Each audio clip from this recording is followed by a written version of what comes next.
வணக்கம் நண்பர்களே. இசை விசால் சீரியல் செம பரபரப்பாக போயிட்டு இருக்குன்னே சொல்லலாங்க. பரபரப்பான கட்டத்தில் அதிரடி திருப்பங்கடங்க நம்ம பார்க்க நேரம் தான் இசைக்கும் அந்த அசோக்குமாருக்கும் கல்யாணம் நடக்குது. அப்போ தான் கங்காவை கூட்டிகிட்டு கல்யாணத்தை இசை நிப்பாட்டுறாங்க. இவனோட உண்மையான பேர் பழனி அப்படின்னு அந்த இடத்த சொல்ல நேரம் வேணும்னு தான் இசை இந்த கல்யாணம் நடக்கக்கூடாதுன்னு பொய் சொல்கிறா அப்படின்னு அந்த இடத்துல சொல்கிறாங்க. ஆனால் மித்ரா டாக்டர் நான் பொத்தி பொத்தி வளைச்சி பாதுகாத்த அந்த அசோக்குமார் இவன் இல்லை, இவன் ப்ராடு, இவன் எப்போ ப்ராடு அப்படின்னு தெரிஞ்சோ அப்போவே என்னை தலையில் அடித்து நான் உண்மையை சொல்லிடுவேன்னு என்னை மயக்கம் ஆக்கிட்டான். இவன் உண்மையாட்டே ப்ராடு. சுபத்ரா, உன் பையன் அசோக்குமார் இவன் இல்லை அப்படின்னு அந்த இடத்துல சொல்ல நேரம் அதிர்ச்சியில் நிற்கிறாங்க. ஒரு கட்டத்தில் பார்த்தோன்னா நம்ம நல்லாவே ஏமாந்துட்டோம் அப்படின்னு அந்த இடத்துல அந்த சாமியார் சொன்னது உண்மைதான் அப்படின்னு சுபத்ரா அப்படியே மிரண்டு போய் நிற்கிறாங்க அப்படின்னே சொல்லலாம். ஒரு கட்டத்தில் பார்த்தோன்னா நம்ம இசை உண்மையான அசோக்குமாரை சுபத்ரா கண் முன்னாடி கொண்டு நிப்பாட்டுறாங்க. அதை பற்றி தான் இந்த வீடியோக்குள்ளே பார்க்க போகிறோம். அதுக்கு முன்னாடி சேனலுக்கு லைக் அண்ட் சப்ஸ்கிரைப் பண்ணுங்கள் ஃப்ரெண்ட்ஸ். பக்கத்தில் இருக்க பெல் ஐக்கானையும் கிளிக் பண்ணுங்கள். அப்போ தான் நான் போடுற ஒவ்வொரு வீடியோவும் நோட்டிஃபிகேஷனாக உங்களுக்கு கிடைக்கும். வாங்க ஃப்ரெண்ட்ஸ் வீடியோக்குள்ளே போகலாம். ஃபஸ்ட்டு எடுத்த உடனே பார்த்தோன்னா ஒரு சும்மா அதிரடியான பரபரப்பு கட்டம்னு சொல்லலாங்க. பரபரப்பான கட்டத்தில் நம்ம பார்க்க இருக்க நேரம் தாங்க கரெக்டாட்டு நம்ம இசைக்கு எப்படியாவது வர்ஷினி காலத்தில் இந்த அசோக்குமார் போலி அவன் கல்யாணம் தாலியை கெட்டதுக்கு முன்னாடியே கொண்டு இது கல்யாணத்தை நிப்பாட்டியே ஆகணும். இதுக்கு ஒரே வழி கங்கா தான் அப்படின்னு கங்காவை கையங்களவுமா பிடிச்சி கூட்டிகிட்டு வராங்க.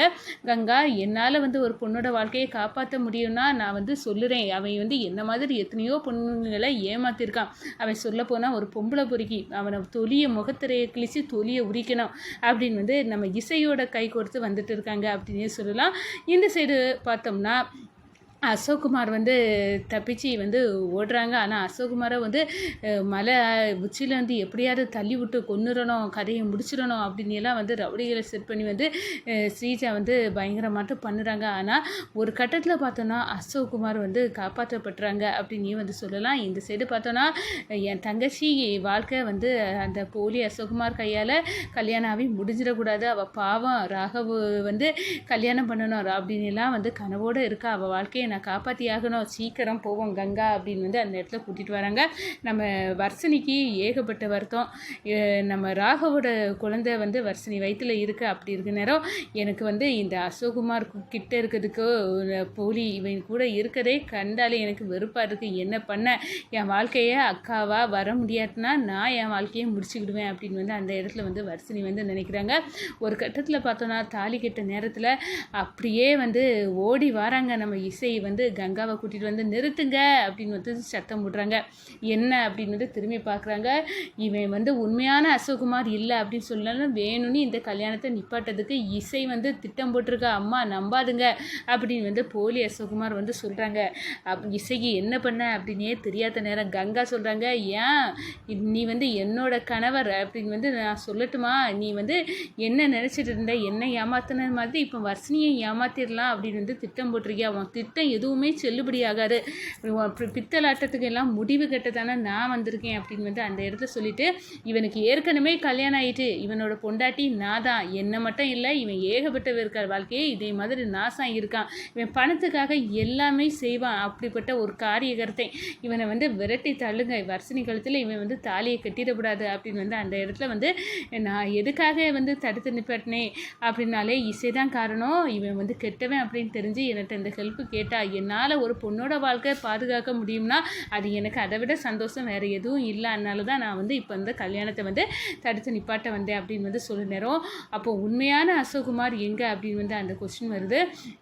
அவரை தான் தேடிட்டு இருக்கோம். நம்ம ஸ்ரீஜா பயங்கரமாக ஐயோ இவ கண்டுபிடிச்சிட்டா இந்த போலி அசோக்குமார் உண்மையான குட்டை உடைச்சிடக்கூடாது, நான் தான் இங்கே அசோக்குமாராக நடிக்க சொன்னேன் அப்படி இப்படின்னு போட்டு கொடுத்துட்டேன்னா நம்ம கதை முடிஞ்சுதே அப்படின்னு ஸ்ரீஜா அரண்டு போய் நிற்கிறாங்க அப்படின்னே சொல்லலாம். இந்த சைடு நம்ம பார்த்தோன்னா சாதிகார் போலி அசோக்குமார் இல்லைம்மா நீ நம்பாத, இந்த இசைக்கு பயங்கரமான திட்டம், இந்த கல்யாணத்தை நிப்பாட்ட தான் இவர் திட்டம் போடுறா அப்படி இப்படின்னு சொல்ல நேரம் கங்கா சொன்னதையோ இதை எதையும் வந்து கேட்காத நம்ம சுபத்ரா அப்படி நிற்க நேரம் நம்ம மித்ரா டாக்டர் வராங்க. உண்மையாட்டே நான் புத்தி வளைச்சேன். அவன் அந்த அசோக்குமார் இவன் இல்லை, இவன் ப்ராடு, இவன் பேர் பழனி, எனக்கு உண்மை தெரியும், ஆனால் நான் தெரிஞ்சு சொல்லலாம் அப்படின்னு நிற்க நேரம் இவன் தலையில் அடித்து என்னை மயக்கம் போட்டு உள்ள வச்சுட்டான் அப்படின்னு வந்து அந்த இடத்துல சொல்ல நேரம், டே எவ்வளோ திமிரு இருந்தால் எங்கள் வீட்டில் இருந்து இப்படி ப்ராடுத்தனம் பண்ணிவிட்டு இங்கே எங்கள் வாழ்க்கைக்குள்ளே நுழைஞ்சிருப்பா அப்படின்னு வந்து அந்த இடத்துல வந்து அப்படியே வந்து சுபத்ரா கோவத்தின் உச்சியில் பழனியை வந்து அடித்து வெளுக்குறாங்க அப்படின்னே வந்து சொல்லலாம். இந்த சைடு பார்த்தோன்னா போகிற போக்கில் அந்த பழனி வந்து நம்மளை கோர்த்து விட்டுட்டு போயிட போகிறான் அப்படின்னு வந்து அந்த இடத்துல வந்து ஸ்ரீஜாவுக்கும் பயங்கரமான வந்து இது இருக்குது, ஃபீலிங் இருக்குது. நம்மளை மாட்டி விட்டுட்டானா நம்ம கதை முடிஞ்சே, நம்மளும் இந்த குடும்பத்தை பழிவாங்க தான் வந்திருக்கோம் அப்படின்னு வந்து தெரிஞ்சிட்டுனா அவ்வளோதான். அதனால் நம்ம கண்டிப்பாக கேர்ஃபுல்லாக தான் இருக்கணும் அப்படின்னு வந்து அந்த இடத்துல நிற்கணும். சிந்தாமணி, இந்த பாரு நம்ம போட்ட திட்டம் எல்லாமே ஒவ்வொன்றா சொதப்பிட்டு இருக்குது. இந்த இசை எப்படி பூத கண்ணை அடிக்கிறாங்க, இந்த அசோக்குமார் இவன் இல்லை அப்படின்னு கண்டுபிடிச்சி இவனுக்கு பொண்டாட்டி கங்காவையும் கொண்டு வந்து நிப்பாட்டிட்டா. பயங்கர ஆளாக தான் இருப்பா அப்படின்னு சொன்னார். ஆமாக்கா, நான் தந்திரக்காரியாக தான் இவ இருக்கா, இந்த இசை எல்லாத்தையும் வந்து கண்டுபிடிச்சிட்டாலே. இப்போ உண்மையான அசோக்குமாரை நான் கொல்லதுக்கு ஆஞ்சநேய மலைக்கு வந்து போய் கொல்லுங்க அப்படின்னு வந்து அனுப்பிவிட்டேனே.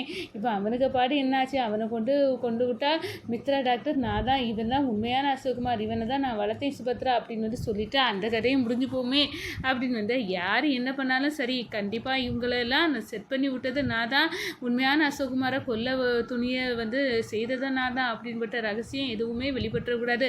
அடடா அப்படின்னு வந்து மண்டையை பிச்சுக்கிட்டு இருக்கிறாங்க ஸ்ரீஜா அப்படின்னு வந்து சொல்லலாம். இந்த சைடு பார்த்தோன்னா இங்கேருந்து வெளியே போடா அப்படின்னு வந்து அந்த இடத்துல அடித்து விரட்டுறாங்க. ஒரு கட்டத்தில் பார்த்தோன்னா நம்ம இசைக்கு சந்தோஷம், அக்கா சொன்ன பாக்க காப்பாற்றிட்டா, நல்ல வேலை போலி அசோக்குமார் என் கழுத்தில் தாலி கட்டதுக்கு முன்னாடியே என் வாழ்க்கையை காப்பாற்றிட்டா அப்படின்னு வந்து அந்த இடத்துல வந்து நினைக்கிறாங்க. ருக்கும் வந்து என் பொண்ணு வாழ்க்கை 2வது தடவை வந்து மணமேடை வர வந்து நின்று போயிருக்குன்னா அது எனக்கு ரொம்பவே வருத்தம் அப்படின்னு சொன்னேரம்.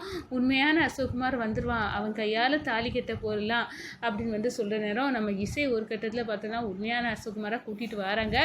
ஆனால் வந்து இந்த கல்யாணத்தில் எனக்கு விருப்பம் இல்லைம்மா அப்படின்னு வந்து சொல்ல வச்சுறாங்க அப்படின்னே சொல்லலாம். ஒரு கட்டத்தில் பார்த்தோன்னா உண்மையை போட்டு உடைக்கிறாங்க ராகோ. அம்மா, நான் வந்து இவங்களை தான் வந்து வர்ஷினியை தான் நான் வந்து கல்யாணம் பண்ணிக்கணும், நாங்கள் தான் வர்ஷினியை வந்து சேர்ந்து ஒரு வாழ்க்கையை வாழ்ந்துட்டோம், எங்களை மன்னிச்சிடுங்கம்மா, இந்த உண்மையை மறைச்சதுக்கு கண்டிப்பாக வந்து என்னை மன்னிச்சிடுங்க, நாங்கள் சேர்ந்து ஒரு வாழ்க்கையை வாழணும் அப்படின்னு வந்து அந்த இடத்துல சொல்ல நேரம் ஸ்ரீஜா அரண்டு போய் நிற்கிறாங்க. உங்கள் 2 பேர்த்தையும் நான் சேர விட மாட்டேன்டா அத்தை, எப்படி வந்து என் புருஷனை வர்ஷினி வந்து கல்யாணம் பண்ணிக்க முடியும், அதெல்லாம் ஒத்துக்கவே முடியாது அப்படின்னு வந்து அந்த இடத்துல சண்டையை நிற்கிறாங்க.